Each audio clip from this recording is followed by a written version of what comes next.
Well, good evening. Grace to you and peace from God, our Creator, Jesus, our Christ, and the Holy Spirit, who is our Comforter.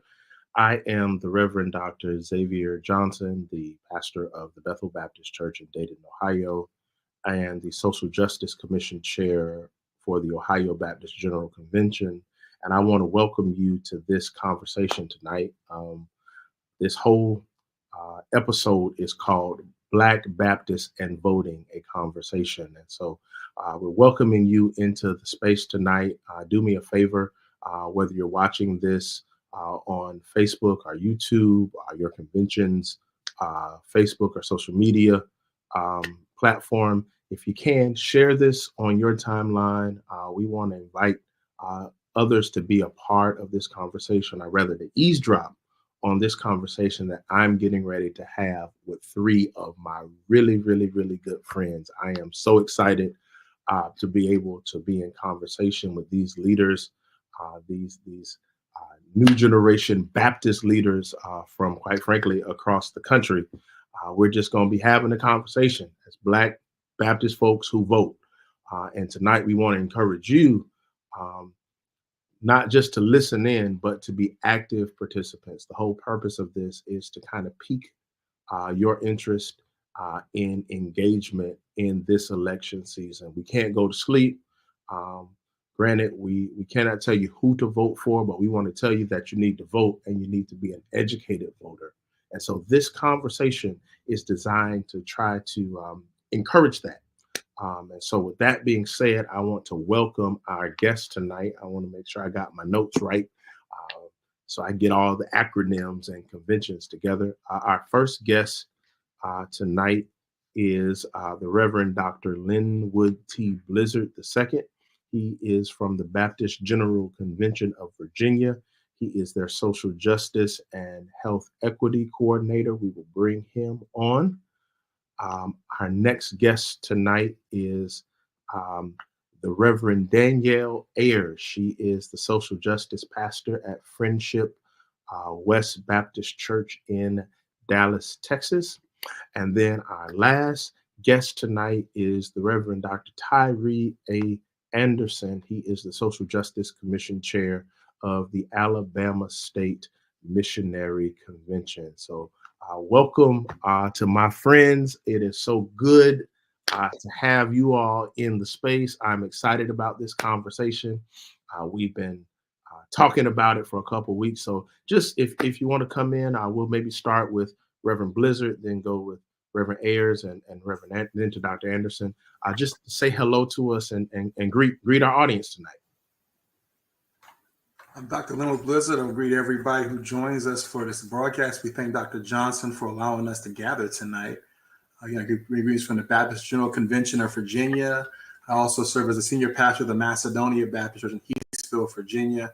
Grateful to be here tonight to join you and gather with these great minds to think about on the state level across the nation what the Black Baptist Church is doing to address voting and get mobilized in the vote. So good evening. Definitely excited to be here. Hope to have a very robust conversation, not just around voting, but what does it mean to be civically engaged and how do we do a much better job of mobilizing and organizing to stay engaged beyond election to where we are deeply rooted in our political systems as Christians and have something to say, to be at tables, to set policy and to impact laws in ways that are more meaningful, that gives us access to life-giving, life-sustaining resources. So excited to be here. Thank you for the opportunity. I want to say good evening. I am Dr. Tyree Anderson. I am chair of the Social Justice Commission for the Alabama State Missionary Baptist Convention. I also serve as the pastor of the First Baptist Church of Inslee, historic and civil rights church that had a major impact in the 1963 movement in Birmingham. And so I am excited to be in the bloodline of those that preceded me in speaking truth to power and in order to have a greater impact in the lives of those that have no voice and have been rendered powerless. So I'm excited. Thank you, Dr. Johnson, for this invite, and thank you for inviting us to come and have this very important conversation on Black church and civic engagement. All right, family. Well, let's just jump on in. I think Dr. Anderson just shifted the trajectory of the question. So I think I'm going to start here. And as we said, as we were prepping for this, we just friends having a conversation. Y'all get the eavesdrop on what we're talking about. So family, can maybe one or two of you say a word based on what Dr. Anderson just said about the history of the Black church and civic engagement? I think Reverend Ayers said something really important. This is not just about voting. It's about civic and political engagement. And there's a real history when it comes to the Black church and that. One of you like to just jump in and say a word or two about that?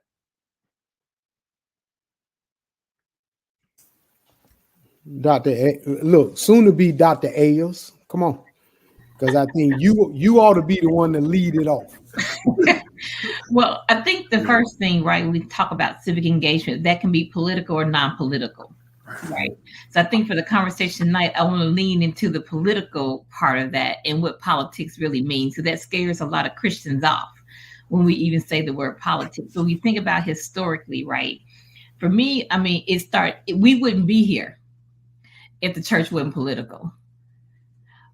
So preaching in chains, we were political because we were saying that we are human, and then what's being done to us is inhumane and is not of the God that we know and the God that we brought over on those ships and the hull of those ships that was with us.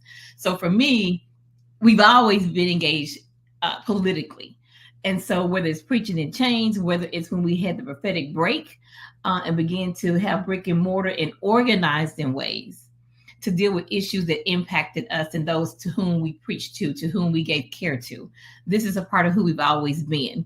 And then if you want to, speed past some other time periods where we can make the case for showing the ways the church has been political, the modern day civil rights movement. So I would lean into like a Fannie Lou Hamer, for example, because I feel like she did the work without sanctuary. That church is not just someone who has the pulpit. Right. So for Fannie Lou Hamer, it was, I'm in the streets where it's happening because that's where Jesus is. That's where God is. Right. And so I feel like she is the example of what it means for the church to be political so that people don't think about someone who's elected sitting in a seat. Right. But we think of it more of that if it is really the government of the people, for the people, by the people need to be engaged. Right. And so for her, it was this idea of not just going to the freedom schools with those young folks, because she was middle-aged when she joined SNCC, right? So she's with the she's middle-aged with the young people. She's also with Ella Baker. So Fannie Lou Hamer, for her, that was church. That was exactly what God was calling her to do. And she had a well-developed theology, right? So she understood what that meant for her. And so for me, that is some of the very small portion of the history of the Black church being political, and that the civic engagement has taken on many forms. And so we can talk a little bit more about, for me, if we want to then speed this up and talk about what does that look like today in any congregation when we talk about civic engagement, because for me, a lot of times we only focus on registering to vote, which we should do. Check your status, which you should do to make sure you're still in the voting rolls, especially if you live in Texas, where our governor loves to purge people at whim, right? And it's also then get out the vote. So everybody's energy is around voting, getting people to the polls. But for me, you have to add layers to that. We have to begin to create a pipeline of people who work the polls, be an election judge, be a clerk, be in the space so you can see what's going on. Are people being intimidated? Are people following rules? You then have the ability to be in control of polling locations when you work the polls, right? So I think we have to think of ways that we prep people to run for office. How do we prep them to run, to be accountable to the communities that they serve? And how we do that financially so that when they're in office, they don't fall prey to the financial games that are played and then they sell out community, right? So for me, civic engagement when it comes to political aspect of it is so much more than the voting process. How do we create our own system so we're engaged with system, right? We have to be in those seats, but we have to be educated on how government works. Because when I've learned a lot about this election, people don't understand civics 101, government 101. And that impacts why people vote and don't vote. right? Because who they think is responsible for things going wrong are not the people responsible.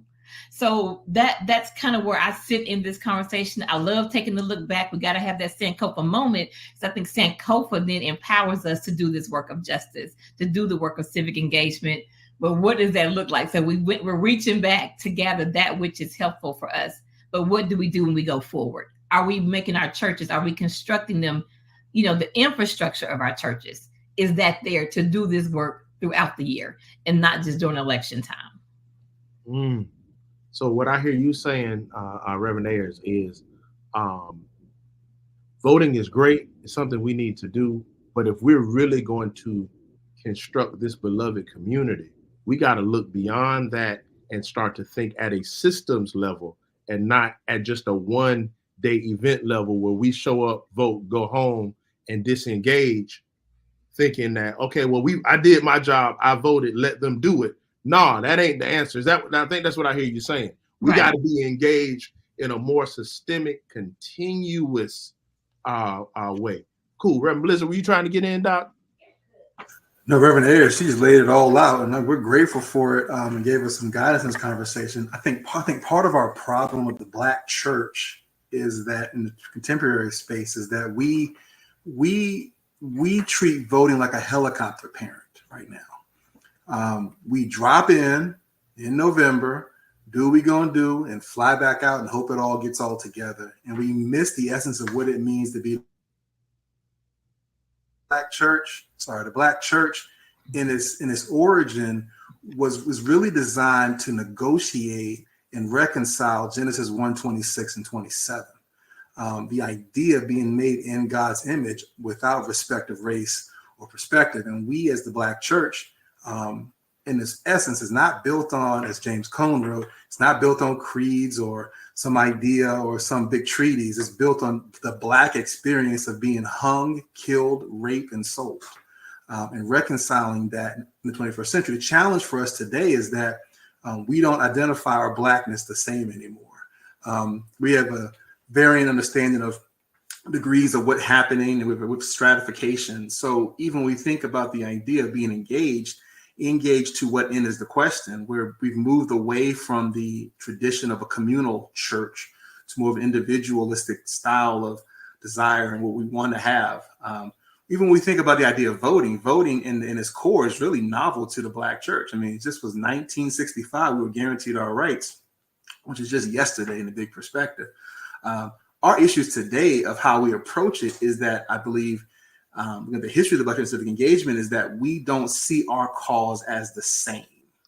We don't see my neighbor who sits in the pew beside me or lives with me as the same. We're very much focused on what's in it for me, which is a shift away from the history of the Black church tradition. And I think when we think about the idea of voting and civic engagement in the Black church, it looks different in the 21st century. And we'll talk about that more, how that looks as how we move forward with it. But the history does not match the present. And I think that's kind of a challenge. We're holding on to a fleeting tradition and fleeting ideas of what we should be doing. So we want everybody to get out and vote and get out and do this, get out and that. But what does that mean? Do you even know, as Reverend Ayers says, what you're actually voting for? Do you understand the government structure? Do you understand that it's more than just getting out in November to vote? It's also always tell everybody the most important year of the day is not the day of the election, it's the day after when you start getting ready for next year. You got to think of this as a year-long progression of engagement and activism. And it's not just going to the poll, but as Reverend Ayers pointed out, running for office, being in those positions. In my county, people are surprised that many of the officials who serve make almost six figures in this rural community. They're just shocked by it. It's like, but it's an elected position. This is what the job is. And it's a job. And we have to empower our congregations to see more than the vote as civic engagement, but the actual voice to verbalize what their humanity means to reconcile Genesis 1:26 and 27. Wow. Doc, I appreciate you naming something that is in the title, but it's something we got to think about. That word, the definition of Baptist and voting might be fairly clear, but that definition of the word Black, Eugene Robinson told us 12, 13 years ago in his book, Disintegration, that, there is not just one Black America. And so as we, as the quote, as Black Baptists begin to think about it, we have to realize the tent might be a little bit more diverse and a little bit larger than many of us realize. And so how do we as a community come together and discern things is what I hear you talking about. It has to be a little bit different from what we used to do because we're in a different time now. We're in a different space. That's really dope. Dr. Anderson, you jumping in, man? Yeah, man. I figure I let the heavyweights go before I will come in and add my little piecemeal to this. One of the challenges that we got is we have allowed others to define what civic engagement is. We've allowed others to tell us that civic engagement can only happen technically a few times, and that is the day you register, the day you vote, and then an after party you go to because your candidate won. When in reality, civic engagement is so much more than that. And I think what Dr. Blizzard and Reverend Ayers have noted speaks directly to this impact that we can absolutely have in our communities. But what I have discovered is that there are 4 areas of civic engagement. One of them we've clearly spoken about, which is political engagement, this idea of participation in the political process, in the institutions and activities that influence policy making and governance. The other one, well, the second one, because it's actually 4 areas that I've been able to identify. The second one is community engagement. Because see, you got to get the community involved in order for it to be transformed. And you need volunteers that bring skills and gifts in order to make this transformation possible. Third one is civic skills engagement, where that absolutely refers to the development, the active development and the active application of skills to participate in public life and civic affairs. People have to understand that they must be absolutely involved if they are going to have transformation. Reverend Ayers talked about the fact that many people don't even understand the entire process of voting. Right now we got people mad at President Biden and Vice President Harris over FEMA money, and the reality is they don't control the pocketbook. Congress does. And you got somebody like Mike Johnson that still won't call them back in order to vote on this issue. And people are angry about that. So they've got to be educated in the democratic process. They got to be engaged in public speaking in order to give voice, because not everybody's going to fight for your issue. So therefore, you must be willing to put yourself through the necessary processes in order to demonstrate that not only are you able to speak articulately about the topic, you can also provide critical thinking skills. And the last one, which is, really where I rest, which is social justice engagement. You've got to be involved in social justice. Why? Because everything, especially with us being Black Baptists, we do not avoid Luke 4, 18, 19, and 20.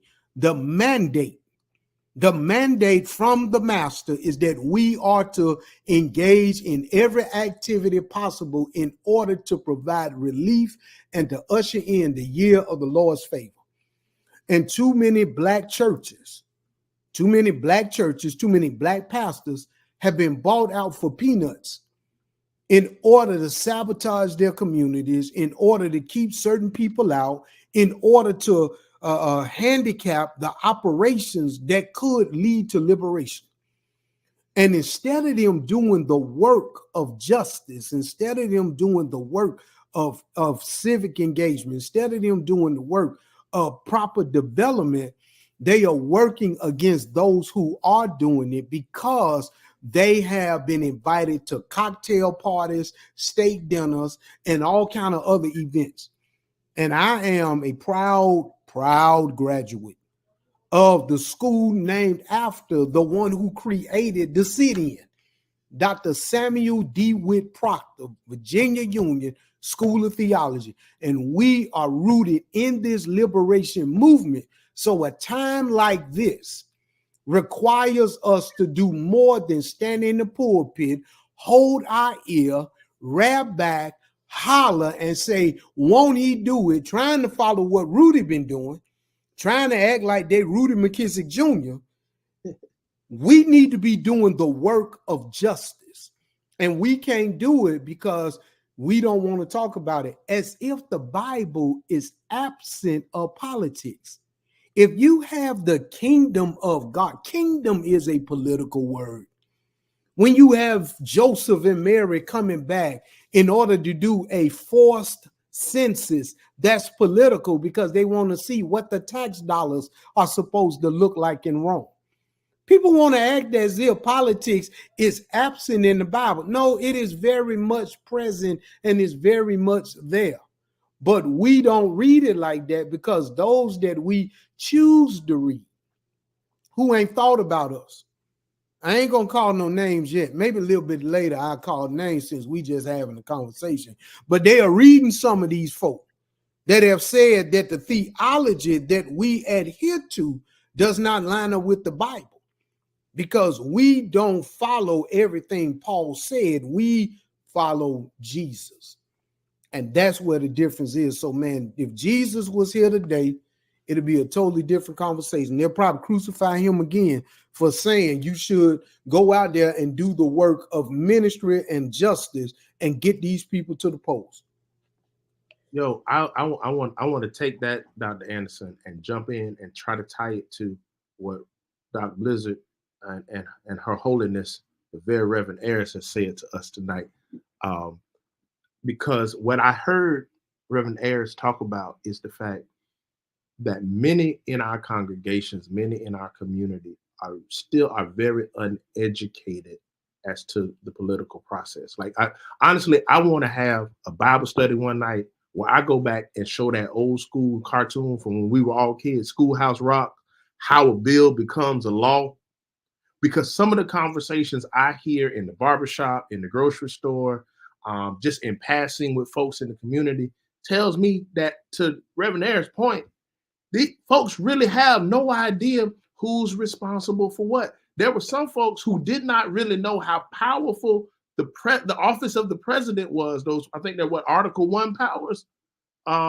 They didn't know how many powers he had until COVID-19 came up and we had someone wielding those powers who, for better or for worse, seemed to look like he didn't quite know what he was doing. Am I making sense? Like, I didn't know the president can do that. There are so many things that the president can do, that Congress does, that the judicial branch does, and it goes all the way down into state government and county government and city government, all the way down into, catch it, the school board and the board of elections and the environmental protection board. All of those things, that they have powers that are given to them by the U.S. Constitution, the state constitution, city, county charters, and many of our people don't know. They don't. Can y'all say more about that? Because I think if we gonna do some teaching, right? If we want to have some freedom school subject, we ought to do a freedom school lesson for a day on the government and how things work. Hey, let me add this before everybody else jump in. When I was supervisory chaplain with the Federal Bureau of Prisons, one of the things that I made mandatory for those that came under my guidance is I made them learn the Constitution. Why? Because Americans have no idea what their rights are. They have no idea. And when you don't know your rights, you will easily give them up and easily become violated. And then you find out later, well, they didn't tell me. Well, they ain't going to tell you. They're not going to tell you. People have no idea what their rights are as American citizens. They don't know what they can say yes to and what they can say no to. Our challenge And it's clear this election season, I mean, it's glaringly clear that this is not about policy. This is not about policy. This is about ensuring that white identity, I'll be the first one to get out here and say it. I ain't going to dance around it. This is to ensure that white male identity does not continue to fall to the identity of a black woman. This is what this election is about. It's not about policy because nobody is hearing policy from one side. They're hearing, I got some concepts. Concepts ain't going to help us. Policy going to help us. And when there is a concerted effort to support and maintain the identity of white supremacy and the identity of white Christian nationalism at all costs, this has nothing to do with policy, because if it was a policy discussion, this thing will be over. This ain't got nothing to do with policy. And many people that continue to fall victim and continue to be duped and continue to fall to the sleight of hand is because they are not interested in becoming educated on the issues that are at hand. Because as you pointed out in the very beginning, we as a people have never had the luxury of being a one-ticket voter. We had to always have multiple things that we got to look at. And I want to put the numbers on it, because in 2016, the white evangelical vote voted against Jesus. They voted against Jesus. You can't find nothing in their decision that says that this lines up with the gospel. It lines up with the will of God. They can't even say that they were led by the Holy Ghost. By 81%. In 2020, it went up to 83. This has nothing to do with the gospel. This has nothing to do with ministry. This has everything to do with this idea of culture and tying culture to a racial identity that is the myth of race making, which is not real for people that actually study this stuff. So they not only are uneducated, they aren't interested in becoming educated. And because they don't want to become educated, that becomes a problem for everyone else that's trying to get into position to make this land a better land. To quote one of their sacred hymns, for you and me. And so we got some work to do. And what's sad is I ain't talking about them. I'm talking about us. We don't know. And because we don't know, we continue to lose ground. We continue to lose authority. We continue to lose power, all in the name of let's get a bag. Thank you, Dr. Anderson. I know I think Reverend Ayers and Dr. Blizzard want to jump in. I need to correct the records. I want nobody talking about Johnson out here don't know what he's talking about. First of all, Article 1 of the Constitution lays out legislative powers. Article 2 of the Constitution lays out the powers of the executive. And if you really want to read a little bit more about some of the things that we've been talking about tonight, particularly as relates to this civic engagement and the process, there's a book called Dog Whistle Politics by a scholar named Haney Lopez, and literally talks about how the political system is set up in a way to get not just white folks, not just black folks, but everybody to vote against their own best interests through the use of dog whistles that you can't hear with your natural ear, but it registers with your psyche, and it registers with values that you don't even know you have.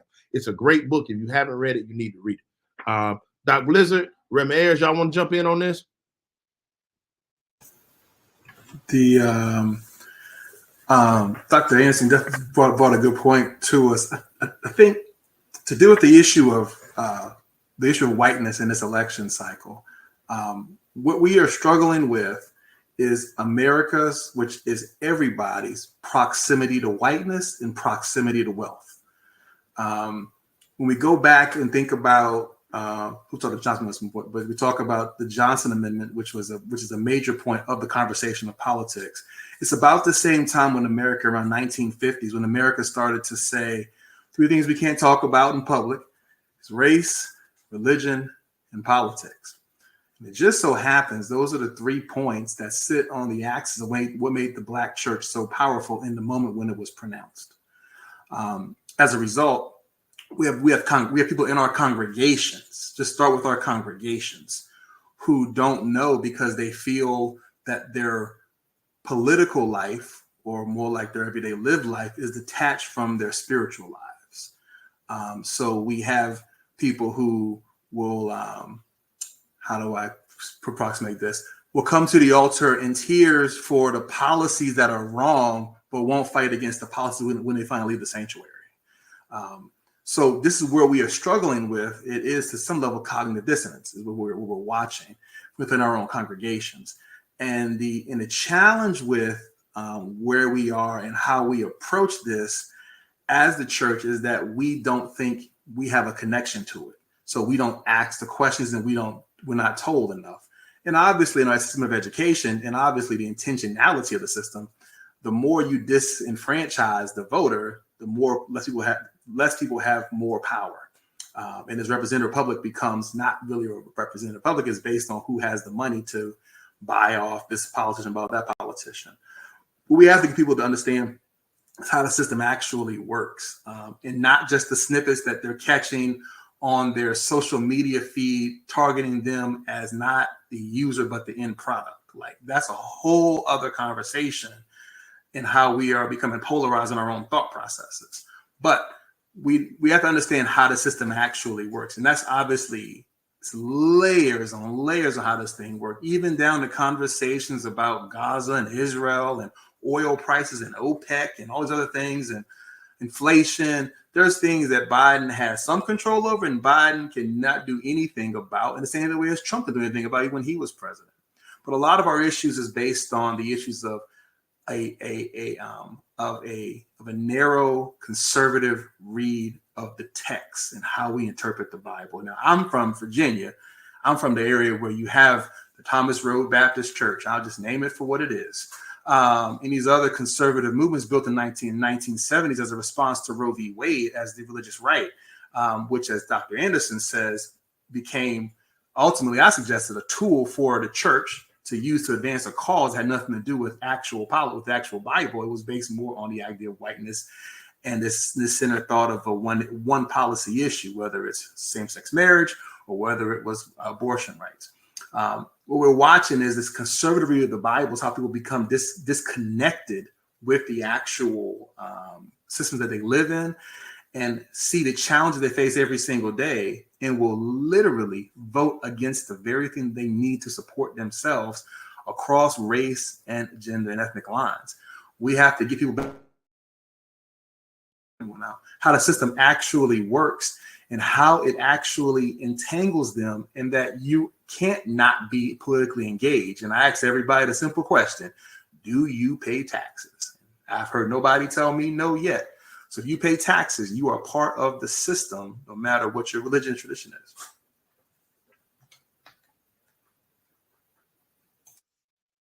Reverend Ayers, I thought you wanted to jump in on that.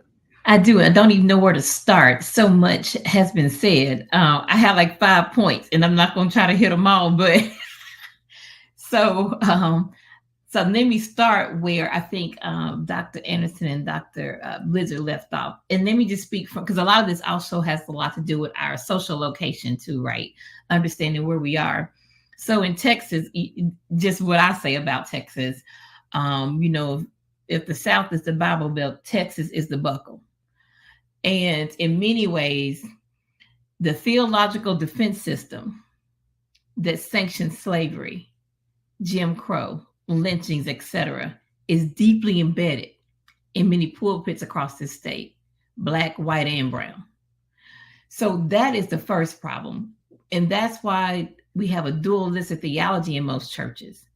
It is a separation from the body and soul. I can come to church on Sunday, have good church, and when I leave, that's where it stops, right? Up and against understand there's no separation where you come to church on Sunday to hear the word being preached, the gospel being preached that should empower you to give you that prophetic encouragement you need to go out and engage in the systems. Because I tell people all the time, you don't want to engage the systems, that's fine. They're going to engage you, right? So you might as well understand how it works so you can engage it in ways that benefit you, right? Your family, your community. So for me, that's a big challenge, right? It has been able to get people to understand that it's not just about voting. We need you deeply engaged in many other ways. So that's one of the things I wanted to say. Then I wanted to kind of back up a little bit more. If you think about the Reconstruction era, that's where you had the politics and the pulpit came together, right? That's where you started seeing the bivocational preacher being clergy, but also being in the state houses and in Congress, right? So the Black church is now being brought into these spaces, into the public square to talk about those issues that impacted our people every day. So this is not new. It's how do we return to that, but what does it look like in the 21st century? That is the task of the church. And it's not just a task of the preacher, the pastor, it's the task of everyone, right, who claims to follow a revolutionary Jesus. That's all of our task, right? And then I think, think about Matthew 23 and 23. We get to that fourth woe, right? He said, you have neglected the weightier matters, right? Justice, mercy, and faithfulness. So this Bible, right? So it's how we preach that thing, right, matters. Are we reading that from top down or from the bottom up? Are we reading that as those who would have heard it then would have heard it under Roman occupation, right? Those were revolutionary words that Jesus is using, right? As he's confronting the Pharisees and the scribes. Now, he's not damning them, but he's certainly cautioning them. Because woe is more like, okay, I'm trying to tell you before this has to go left. And that's what we have, justice, mercy, and faithfulness. And we don't have time to unpack justice tonight, but we hope we can do that another time. And the last thing I want to say, more practical terms, right, would be in our congregations. Like I did a 4-part series on how government works. The first one, I had the community come out. This is how your city works. Your city manager, these are their responsibilities. Your city council persons, this is what they do. Your mayor, this is what the mayor does. And here it is. The 4th part of city government is you, because you sit on boards and commissions, right? That impacts your life every day. A quick thing. We're zoned, unfortunately, the way we have been zoned because of racial zoning. Our church is zoned to be a heavy industrial use area. And so a kind of Amazon-sized warehouse wanted to build literally right next to the church. So of course, we fought that thing. It didn't happen. But when we had to go to the board that was over it, guess what? All white males. Now, where did that come from? Because the city council persons, they appoint people to sit on the boards. So now the congregation's like, how did that happen? So now real time, this is how it works. This is why you have to understand and not just vote during election season. You have to be engaged. Make your phone call to your city council person. Hey, I want to sit on that parks board because I want the parks in my neighborhood to look better. So how do we begin to do those things? So you have to have these conversations and sessions, like I call them teach-ins. Did it from the city, county, state, federal level. When I got to the county level, half the people in the class was like, I'm exhausted. This is a lot. But they see how much power people have over their lives when you leave it to them to do what they do and you're not engaged. So I think that's just very practically, we have to do that in our churches. Just simple, come out and learn how this thing works so you can be better informed and you can be a better informed voter. So maybe when you don't vote down the ballot, you skip that office because you don't know what it does, not understand it, it's going to impact you, right? And every state is different. Like Texas, we got a whole setup here that's just wild, right? So we have to pay attention to our lieutenant governor because he holds great power in this state, right? So you have to understand how your state, you have to understand those things so that you can be informed, engaged, to have real impact, and understanding this is not a one-time thing. It is not a sprint, it's a marathon. And understanding that, right, you may be doing this work and you may not enjoy the shade from that tree you're planting, right? That may be for the next generation, but we have to do this work in ways that we know that can be certainly impactful for our people. And we have to do a lot around measuring and informing. When people are elected, are we following them? Are they following the right policies? Are they following the right laws? So you give a report card. I heard a long time ago, I think the NAACPs do this really well, right? you would get a report card on how people were performing. So we don't fall into the trap of constantly re-electing people because they look like us and because we know the name. Oh boy, we into some deep waters. One of the things that I often hear is, well, you know, uh, we're supposed to have a separation of church and state. And as soon as I hear somebody say that, I'm like, do you even know what that means and where that came from?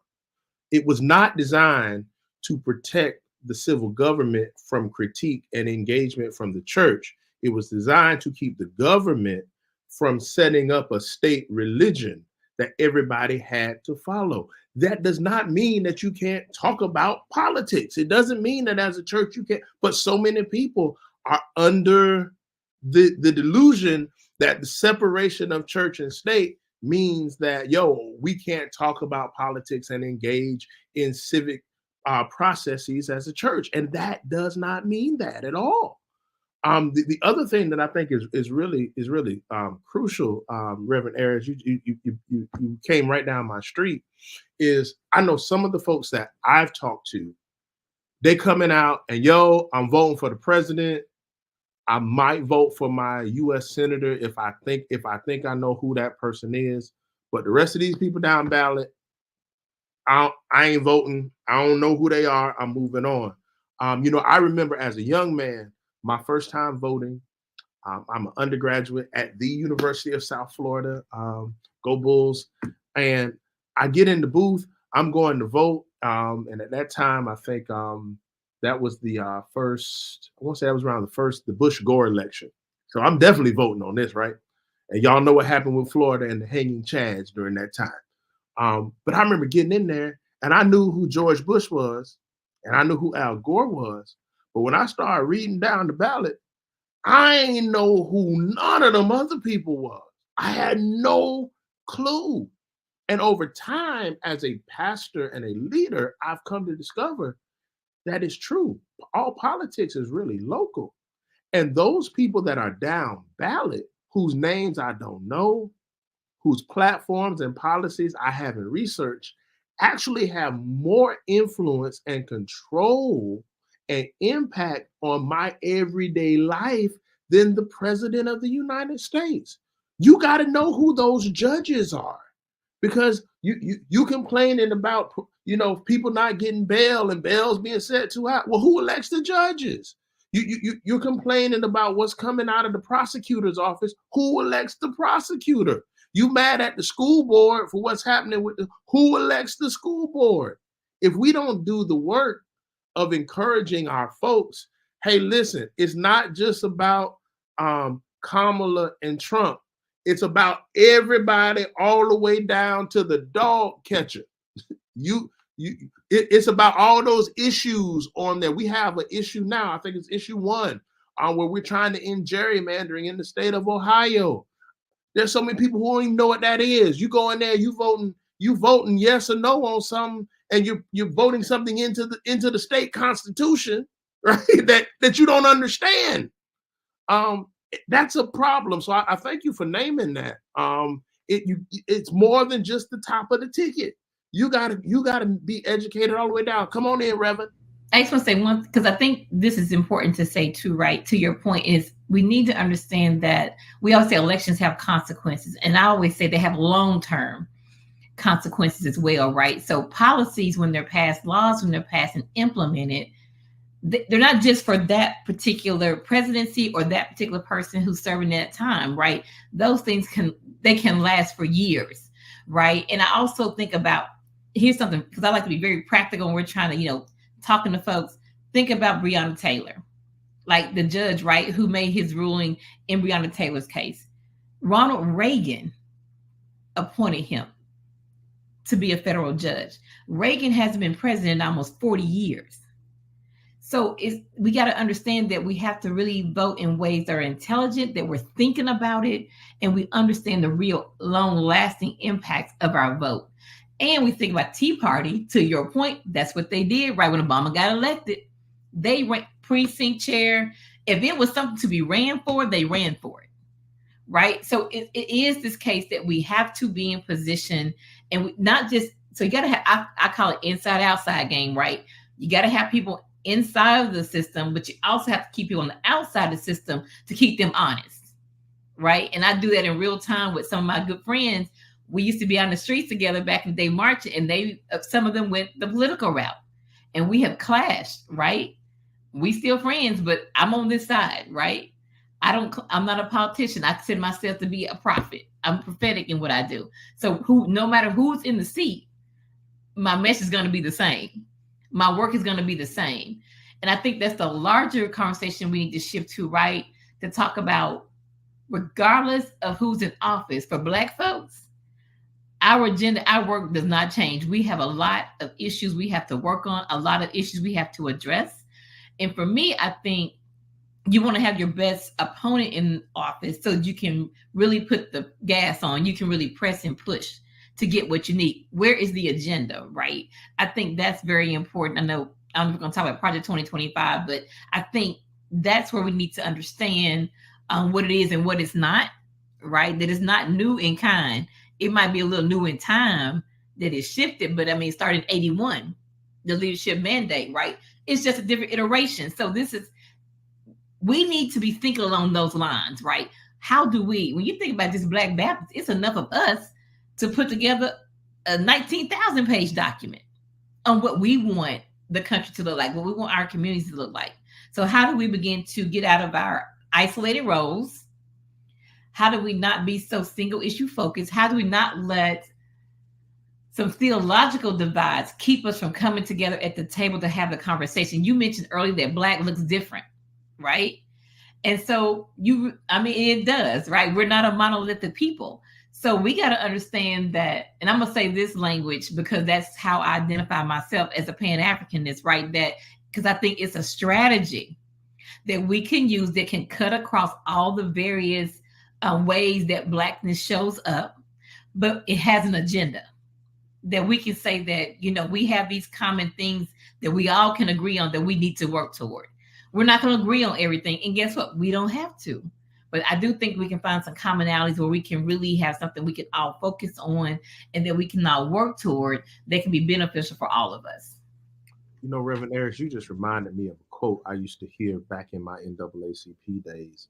I'm not sure who started it, but it was like, yo, I ain't got no permanent friends. I ain't got no permanent enemies. I just got permanent interest.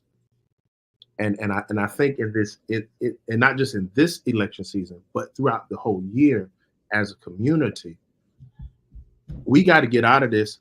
I'm totally against this one. I'm totally for that one all the time. Nope. I ain't got no permanent friends. I ain't got no permanent enemies. I got permanent interest though. And I got a policy agenda that whether you Black, white, brown, whatever, if you don't line up with this agenda, I got an agenda and I'm coming to push that agenda. And so I wonder what we might look like as a community if we could ever really sit down and get that together. Rem Anderson, you want to jump in?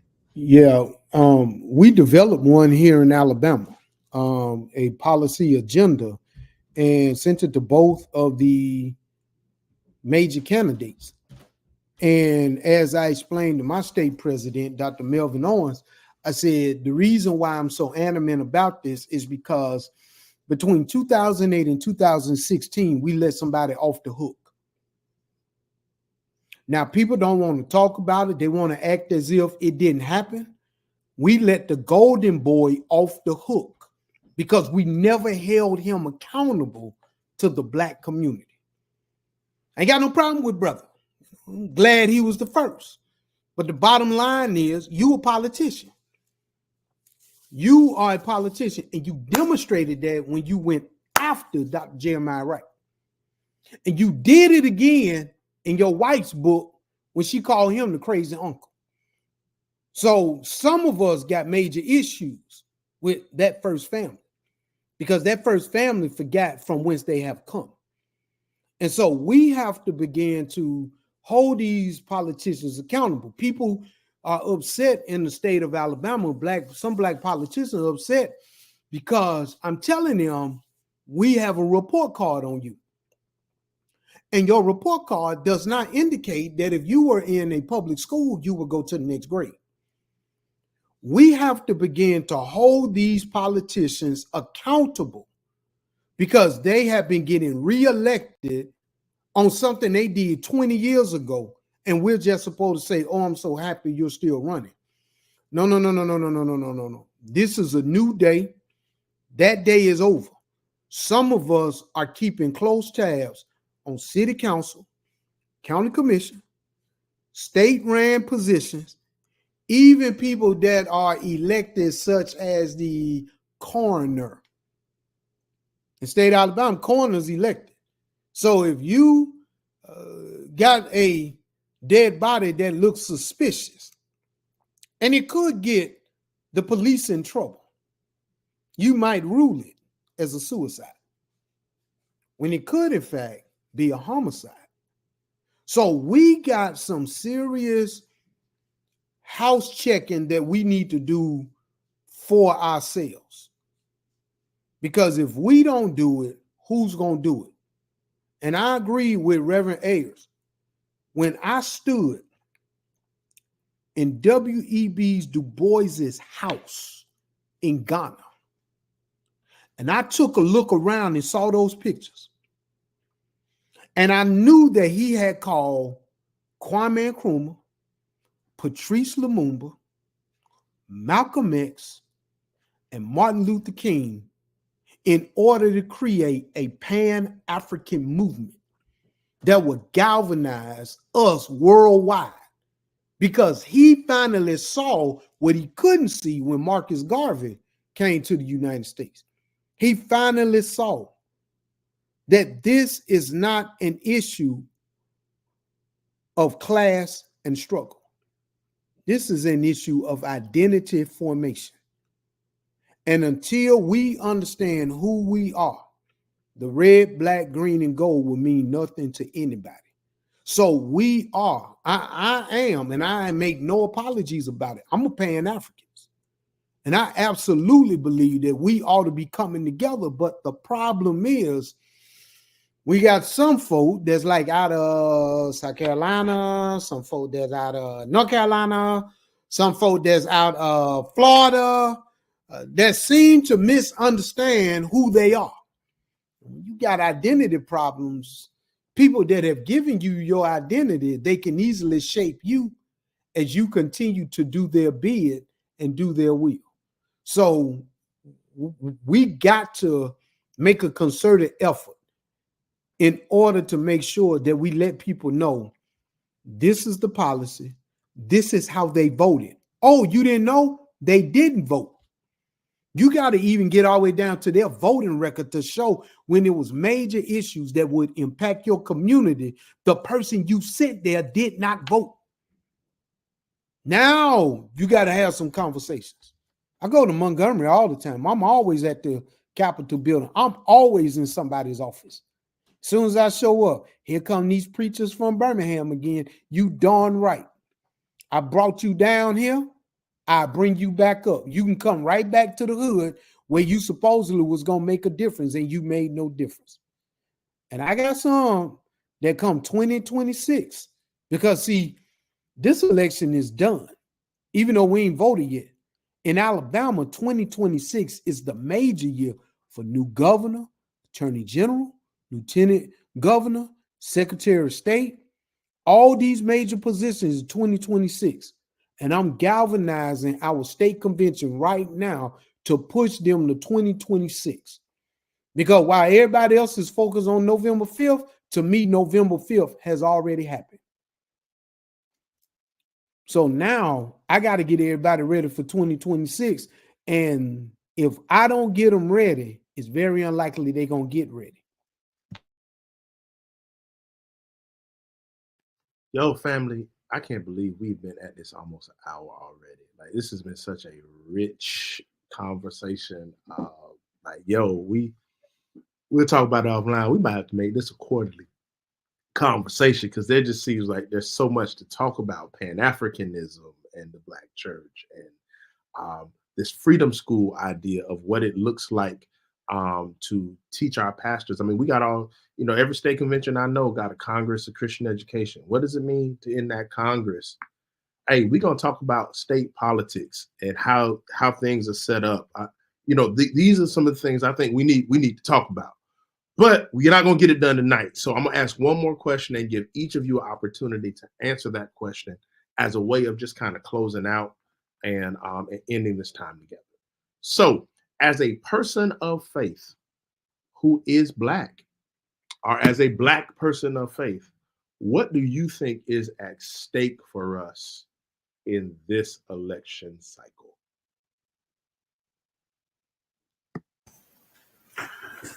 I think for this election cycle,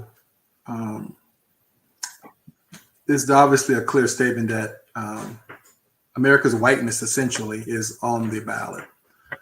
American democracy is on the ballot, no matter how you tangle this and tangle that situation. I think what's really on this ballot is the actual understanding of what your vote actually means. We, I think, miss our opportunity to have the conversation. I think Dr. Anderson said it best. The election is pretty much already in the wraps. All the campaign ads are already published. They're already paid for. You're going to see them. You're going to stream them. You're going to see them on television. You're going to see them in social media feeds. That's already set up for you. I think the greatest challenge of this time is understanding the voice of the church. And we're always catching it on the back end. We're always catching the reaction rather than the forefront. Like, people are going to be, will have whatever motion they're going to have on November the 6th, not because it was in November the 5th, but what they did not do in March. I think part of the issue, which we always say every year, is particularly in Virginia, because Virginia has elections every single year, state and federal, every single year. There's no downtime in Virginia. Is that for us to understand how the voice of the church looks in the 21st century today, particularly the Black church.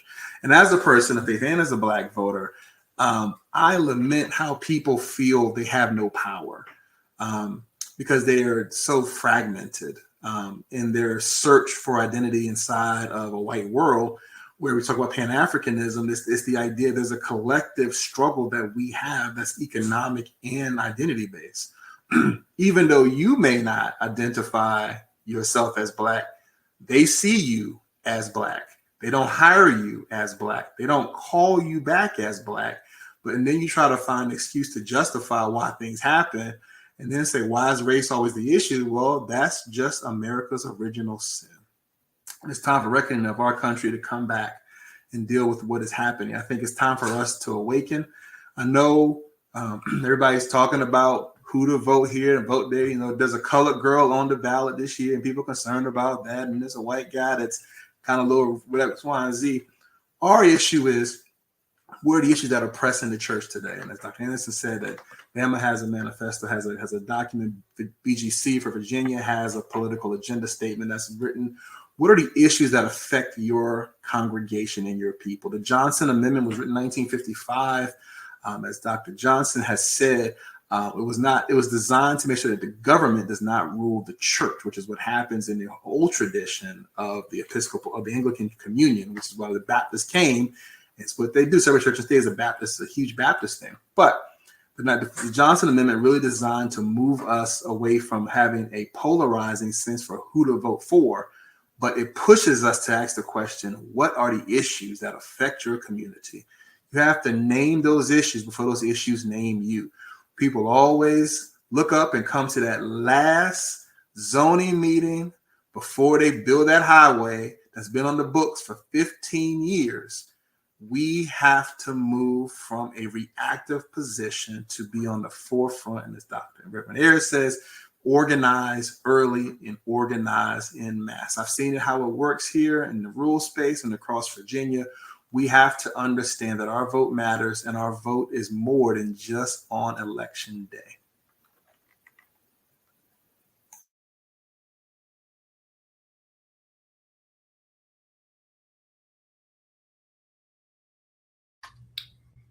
So I have enough sense to know when I just need to say amen and because really everything that Dr. Bridger just said, I mean, that is it. That's what's at stake, right? And I think so the only two things I would say is authoritarian autocracy is on the ballot, right? And that is real. That's not hyperbole, right? In addition to patriarchy and misogyny, we know. And we have to do a better job. The Black church, we got to kill that demon of patriarchy and misogyny in the Black church. So to me, that's what's at stake for me, in addition to what Dr. Blizzard has so brilliantly laid out. And that's just real. And I would just say, hearing Dr. Anderson and hearing Dr. Blizzard both say their respective states have some form of agenda, some form of, they understand what we're asking for. Here is what we know we want. I would like to see, how do we as the Black church, beyond November 6th, how do we have a more broader agenda for all of us to come together? And yes, we have to drill down to our states, because again, your social location is everything. So how can we do that? I'm really interested in how we can continue to have these conversations, but really come out with something, right? That we can say in the US, right, at least in this part of the world, we have said collectively, here's what we can stand on in agreement with. And then we have our individual state agendas, because those are specific to our states. But I would really love to see us work through that and do that. And not looking for who gets credit, not looking for who does what, but we're all in here. And, you know, I think a long time ago, James Cone said this, when back in the day, when he used to say the Black church, when he said, you know, we have to go where media, where nobody knows where we are. There are no cameras. We're just in there doing the work. Right? And how we make sure that those who are most marginalized, those who most have their backs against the wall, to use Thurman language, or I could even use, you know, we in this wilderness. If we look at Hagar, right? We look at Dolores Williams, Sisters in the Wilderness. We're not Abraham and Sarah, right? We Ishmael and Hagar, right? We in this wilderness. The threat is real. Dr. Blizzard laid the threats out. And we got to get about this wilderness called America in a way that we cannot just survive, but thrive. So that's what I would say is at stake, and where we have to go from here. Because I agree. I mean, we're 20-some days away. It is what it is at this moment, right? So, but now we have to think about, but now what? Because our work continues regardless of who's in office and who wins. Yeah, I totally agree with everything you two said. What I think is at stake is white Christian nationalism. That's what I think is at stake. And here's the reason why. I started reading this book called The Flag and the Cross, White Christian Nationalism and the Threat to American Democracy. And in this book, I mean, this is one of probably the most seminal books you can read moving forward. This idea that the gospel has been co-opted by individuals who have put this veil of democracy, this veil of patriotism, and made it appear that if you are a Christian, you are also a good white American that supports American democracy. Even though you got to deal with the colonial project in Puerto Rico, you got to deal with the colonial project over there in the Philippines, you got to begin to understand that we are still a colony. We're still engaging in colonialism on a larger scale, but we are not willing to address it or deal with it. So what has happened is the gospel going to January 6th. I hate January 6th, and that's my birthday. I was born on January 6th. I hate January 6th because what I saw, not necessarily those who engaged in protest, but the mere fact that they had the veneer of a gospel that they supposedly supported while calling for murder and lynching because their politics did not play out the previous November. This is what we're dealing with. And so if this, the reason why I say this is at stake is because if this is allowed to live, I got a master's degree in American history. My area of expertise is Reconstruction. I'm telling you, I'm looking at Reconstruction all over again. And if we don't stand up and be heard. We are going to re-encounter the rebirth of Plessy versus Ferguson, 1896. We're going to go back to separate but equal. We're going to go back to all this stuff because white Christian nationalism would have won when black pastors began to develop an identity for justice. And every black pulpit ought to be prophetic in some capacity, and not prophetic in talking over people's finances, but in speaking truth to power in order so that the gospel of Jesus Christ might actually be heard, and not the accommodations of a pseudo-Pauline reading that they have adopted and said that this is the word of God. Until we start having preachers declaring the sun do stand still. Until we start having the kind of prophetic voices like Jarena Lee that can stand up, having these sisters finally come out and declare, and these black pastors stop talking about women ain't been called to preach.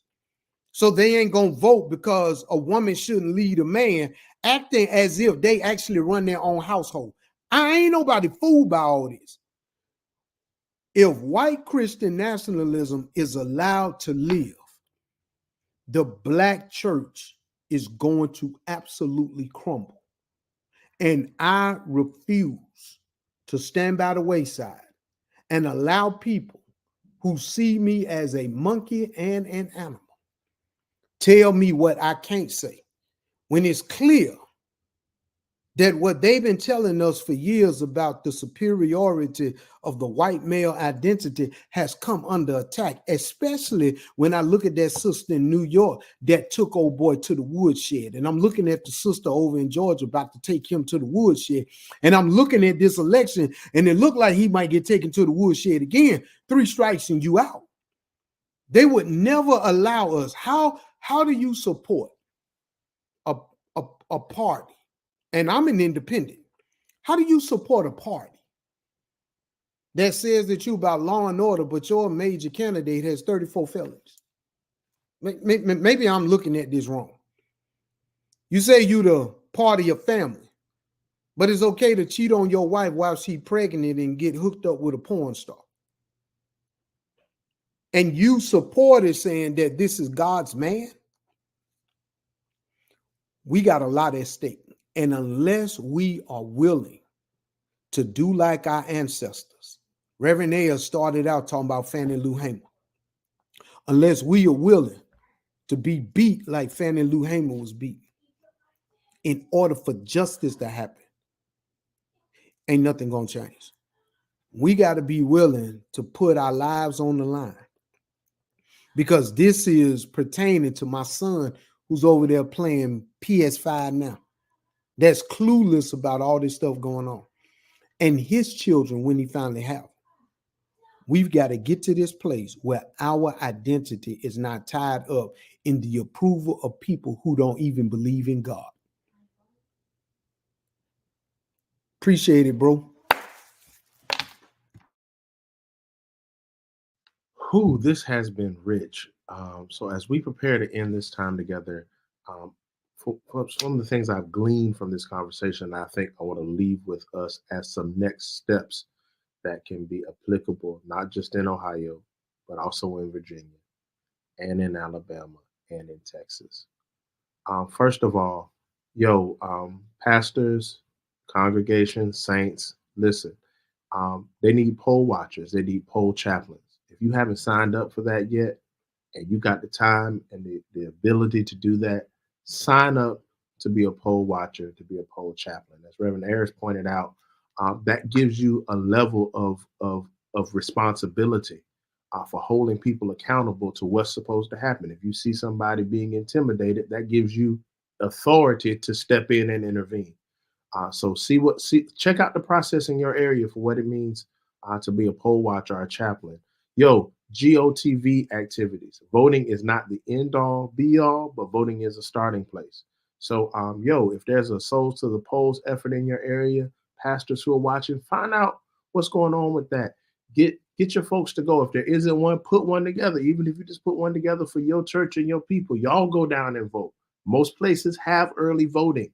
So go to your board of county elections, figure out when early voting is, and do a Souls to the Polls GOTV effort.